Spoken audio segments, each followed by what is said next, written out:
Naam, ni siku nyingine Jumapili teule, leo ikiwa ni tarehe 8 mwezi Agosti mwaka huu 2021, tunapokutana kwenye taarifa zetu za mbio weekend. Popote ulipo, natumai umeshinda vyema kabisa. Karibu kwenye kipindi cha dakika 30 hivi na Cecilia wake Shomathuva. Moja kwa moja tuanze taarifa zetu kutoka kule Tokyo, Japan, ambapo mwanariadha mashuhuri Eliud Kipchoge alifanikiwa kutetea rekodi yake ya Olimpiki katika mbio za marathon kwa kunyakua ushindi wa mbio hizo mjini Tokyo, dakika 1 na sekunde 20 mbele ya Abdi Nage wa Uholanzi aliyemaliza wa pili. Kipchoge ambaye anashikilia rekodi ya dunia katika mbio hizo ni mwanariadha wa kwanza kushinda nishani ya dhahabu mara 2 mfululizo baada ya Waldemar Szczypiński wa iliyokuwa Ujerumani Mashariki mwaka 1976 na mwaka 1980. Kipchoge alikamilisha mbio hizo za Tokyo katika muda wa saa 2 dakika 8 na sekunde 38. It was hard for everybody. I don't complain. So the race was really cool. And I'm happy to be the winner. It's not a rocket science. It's being determined. It's being self-discipline. It's actually respecting having a good preparation and good planning. That's what actually uplifted me to be into the finishing line. It's a true example that Kenya and the whole world should follow. That beside any challenge, beside anything, we need to work hard.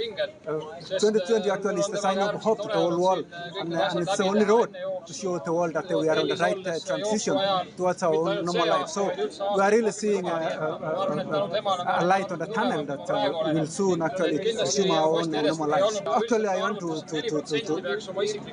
give my gratitude to the local organizing committee of Japan for making this thing happen. It's really hard. There was actually side shows from north, west, south, and west, but they keep calm and make sure the Olympics happen. Kudos, bravo the local organizing committee. Let us work together. Let us actually reason together and make sure the world is actually on the right track.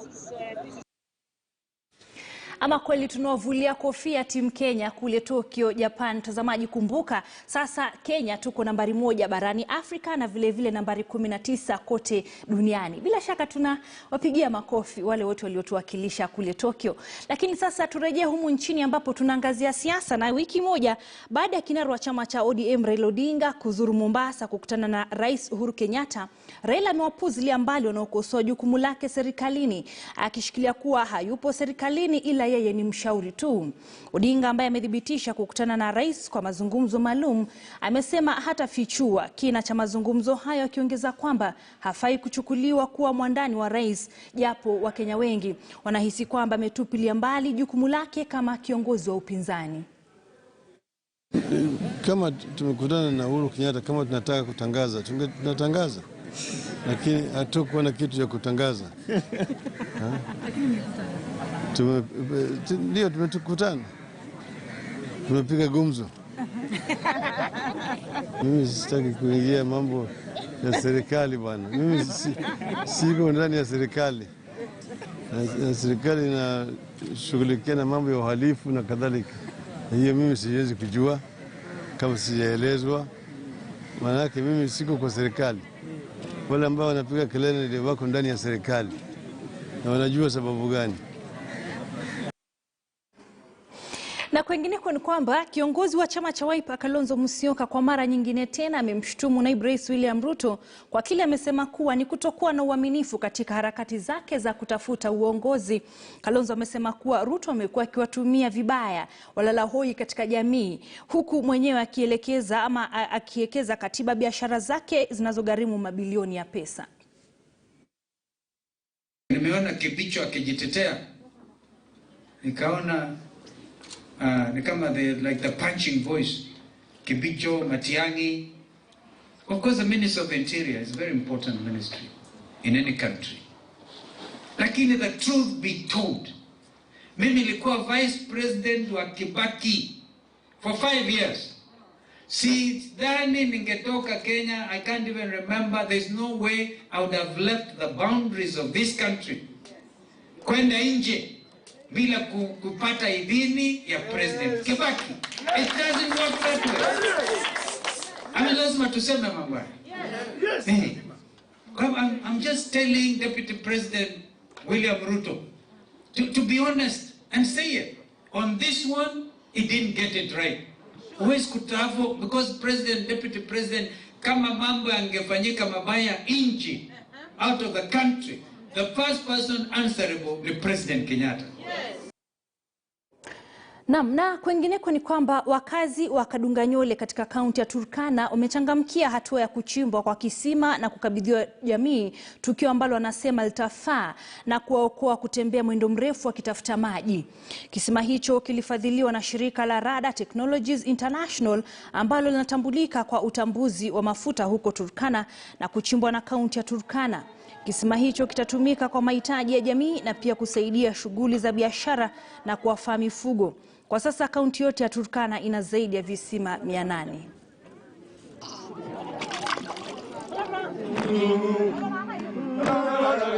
Coverage of water, like now, here we know that this bowl is going to serve almost 3,000 people. So already we will be having a big increase in terms of coverage of water. Because Turkana is very vast. Though we have 870 bowls which have been drilled in Turkana.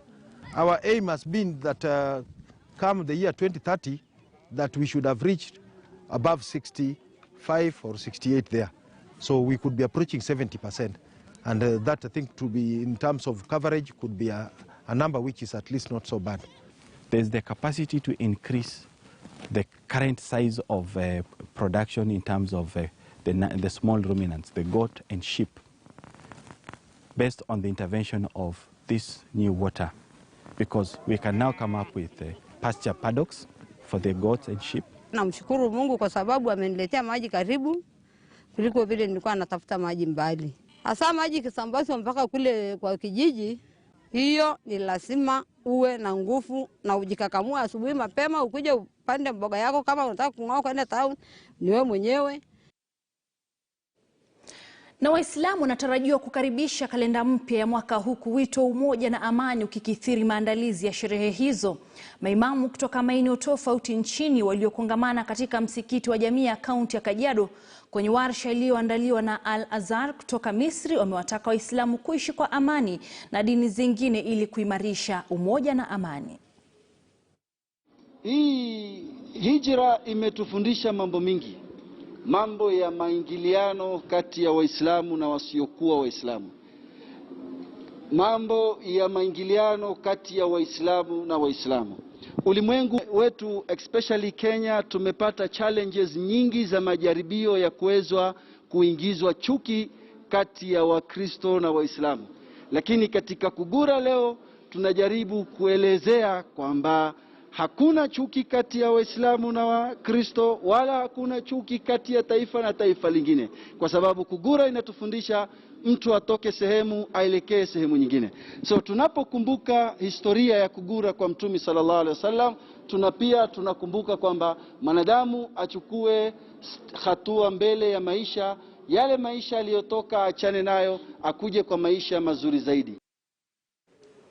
Naam, tuelekea huko Kilifi ambapo viongozi kutoka kaunti hiyo wamewataka wakazi kupuzilia mbali kasumba inayoambatanishwa na chanjo za homa ya korona na kujitokeza kwa wingi kwa chanjo hiyo ambayo ipo katika hospitali mbalimbali za umma.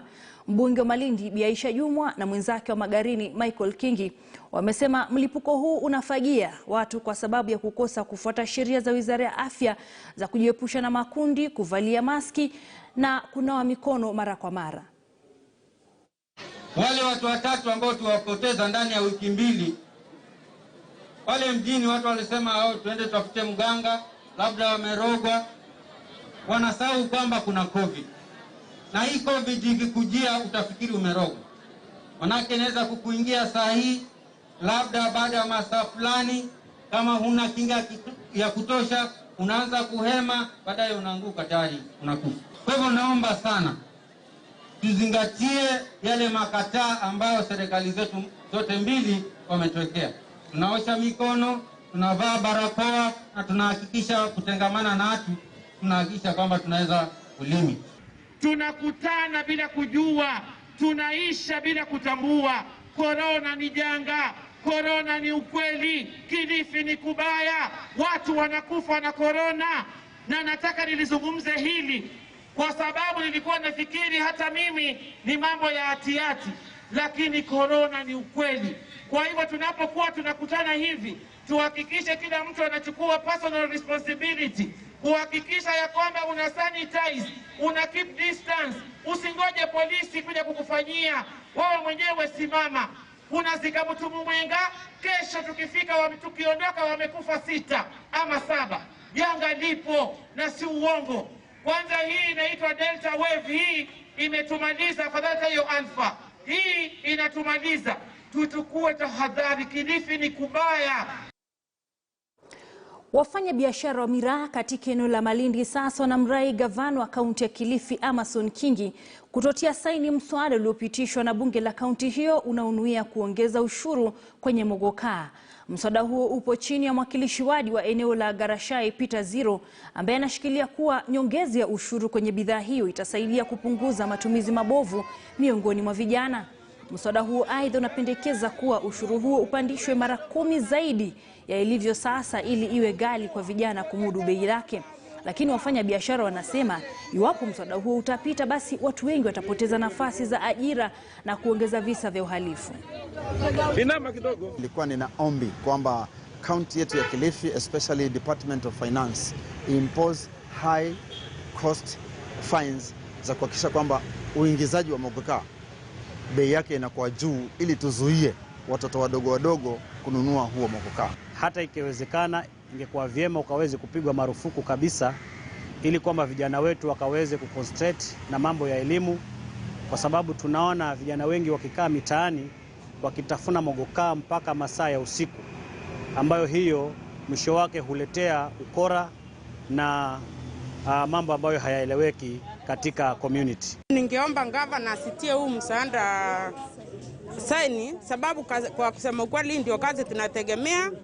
Hiyo muda wote tuko hapa, sisi tuko na watoto tunalisha, tunasomesha, na ndio tegemeo, na tujui biashara nyingine. Kwa hivyo akiamua kufunga hiyo kazi, hiyo akitia hiyo msaada, hiyo saini, itakuwa sisi zote tumefutwa kazi. Hatutakuwa tuna kazi. Si hatuna shida, sisi niangalie mambo wanasema ushuru uwekelewe ushuru mkubwa, hatutaweza kufanya hii biashara. Na Bwana Kingi, wewe ni gavana wetu. Tukishindwa kufanya hii biashara, jameni, hawa watoto wetu watashindwa kusoma. Na migahawa maarufu ya kuuza vibanzi, yani chips na kuku na vyakula vingine vya kupikwa kwa mafuta imelaumiwa kwa kutozingatia haki za wanyama wanaofugwa. Kulingana na ripoti iliyotolewa na shirika la kutetea haki za wanyama, migahawa hiyo kama vile Burger King, Dominions, KFC, MC McDonald's, Nimbos na hata Starbucks na Subway, ambayo baadhi inaendesha biashara humu nchini, inauza nyama ya kuku wanaofugwa katika mazingira duni na ya mateso kwa wanyama. Hii ni kinyume na viwango vinavyozingatiwa na migahawa hiyo katika mataifa ya ughaibuni. Beldino Leula na taarifa hiyo.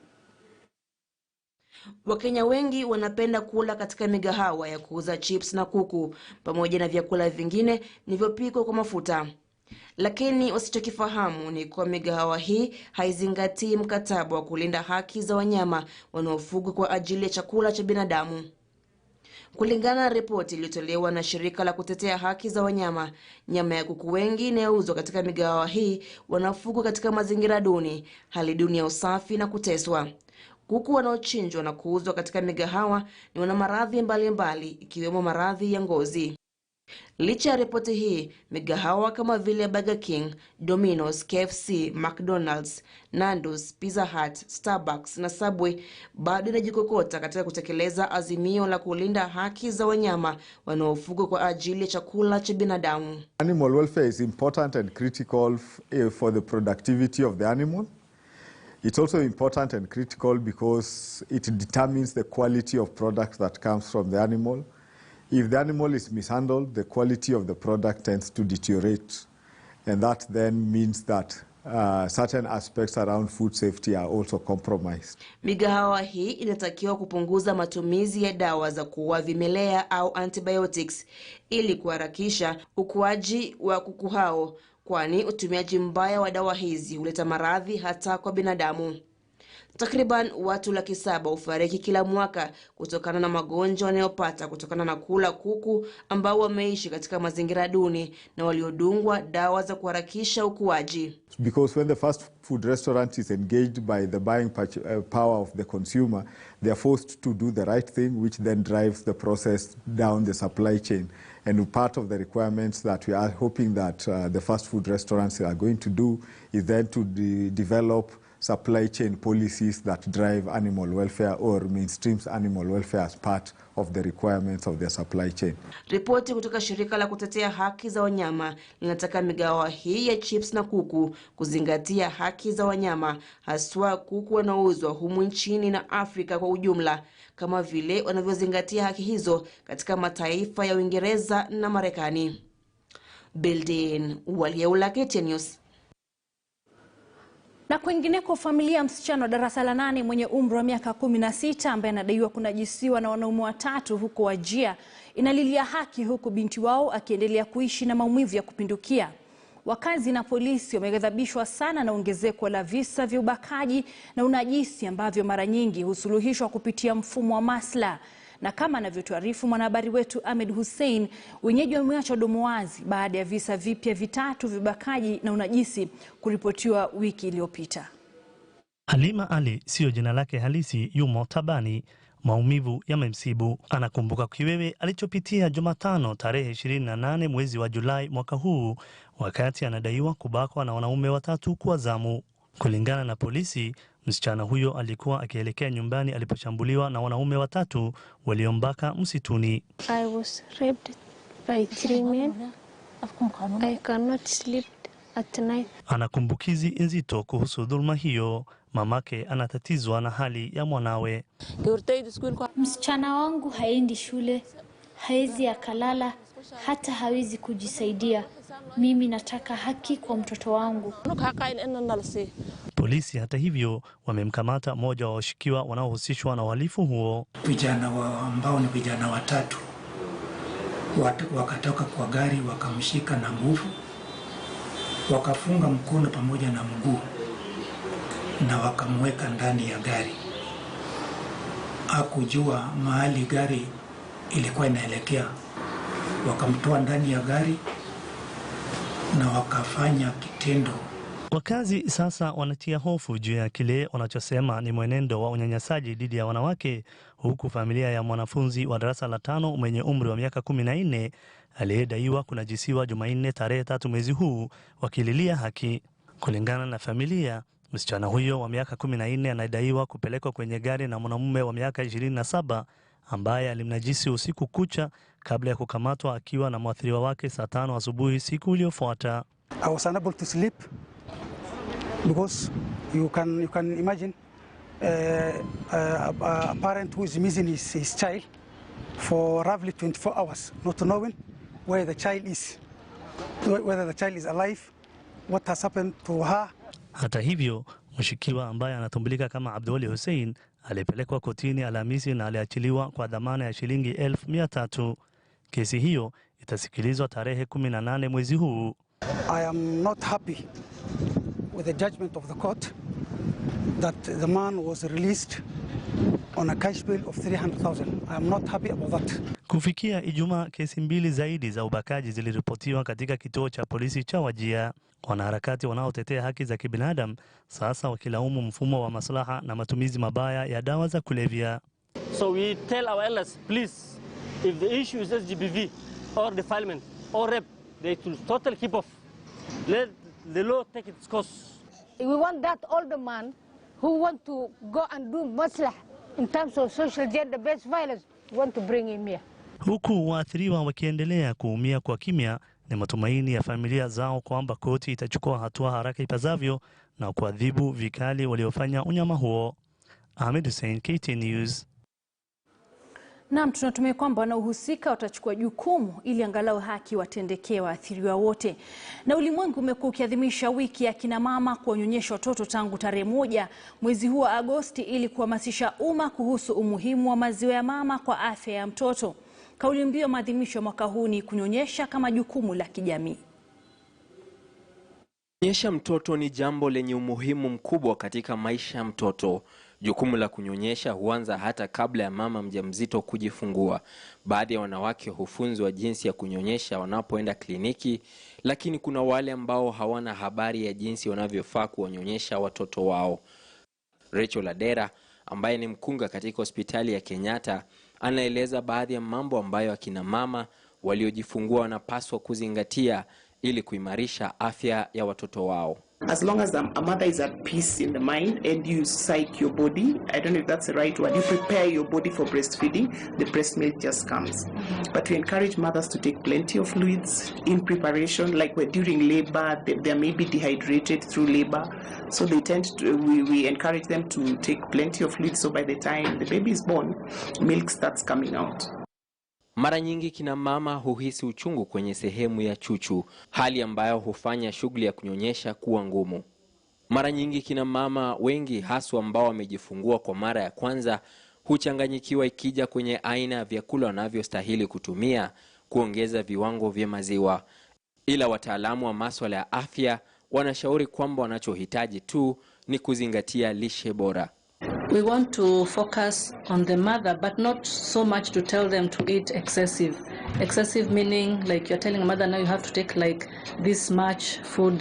What we want to encourage them is to take varieties of foods. We have different food groups, around 10 food groups, and we want to ensure that the mother is able to eat from each food group. Again, you have to also look at what is available to the mother.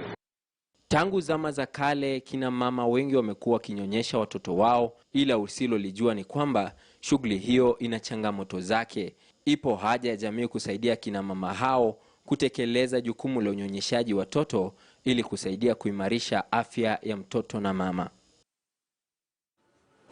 Na je, muungano wa One Kenya Alliance utatangaza lini mgombea wake wa kiti cha uraisi? Ndilo swali linaloulizwa na wafuasi wa vyama vya ANC, Wiper, Ford na KANU baada ya vinara wake Musalia Mudavadi, Kalonzo Musyoka, Moses Wetangula na Gideon Moi kutangaza azma ya kuungana kuelekea uchaguzi mkuu ujao. Muremi Mwangi na taarifa hiyo kwa kina.